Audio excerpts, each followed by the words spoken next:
መጽሐፈ መቃብያን ካልዕ ምዕራፍ 20 ፈርተን ተንቀጥቅጠን በፊቱ በቆምን ጊዜ በዚህ ዓለም የሰራነው ስራችን ሁሉ እንዳይቀየር እንዳይሰወር እመኑኝ።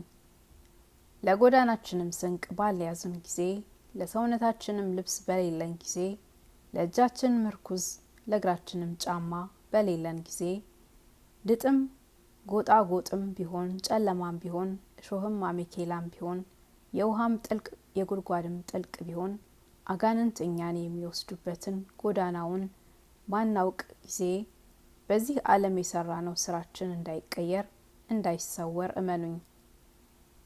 የሚወስዱን አጋንንት አናውቃቸውም፣ ነገራቸውንም አንሰማም። እነሳቸው ጥቋቁሮች ናቸውና ወደ ጨለማም ይመሩናልና ፊታቸውን አናይም። ነፍሴ ከስጋዬ በተለየች ጊዜ አቤቱ ጌታዬ ጎዳናዬን አንተ ታውቀዋለህ። በዚያች በሄድኩባትም ጎዳና ወጥመድ ሰወሩ። ወደ ቀኝም ተመልሼ አየሁ፣ የሚያውቀኝ አጣሁ፣ በዚያም የማመልጥበት የለኝም ብሎ ነቢዩ እንደተናገረ ወደ ጨለማም ይወስዱናልና ፊታቸውን አናይም።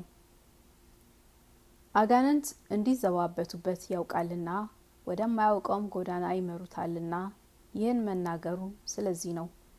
ወደ ግራና ወደ ቀኝም ቢመለስ የሚያውቀው ሰው የለም። በአጋንንት መካከል ብቻውን ነው እንጂ እሱንም የሚያውቀው የለም። የጻድቃንን ነፍስ ይቀበሉ ዘንድ ድህነት ወደሚገኝባት ወደ ብርሃን ቦታ ወደ ገነትም ይወስዱ ዘንድ ወደ ደጋግ ሰዎች የሚላኩ ረቂቃን የሆኑ መላእክተ ብርሃን ናቸው።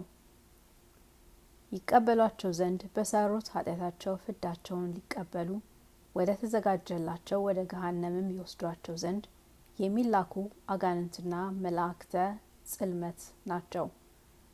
ወደ ጥፋት ለሚወስዷቸው ድህነትና እረፍት ካገኛቸውም መከራ ማምለጥ እስከ ዘላለም ድረስ ከገሃነም መውጣት ለሌላቸው ለኃጢአተኞች ሰዎች ነፍሳት ወዮላቸው።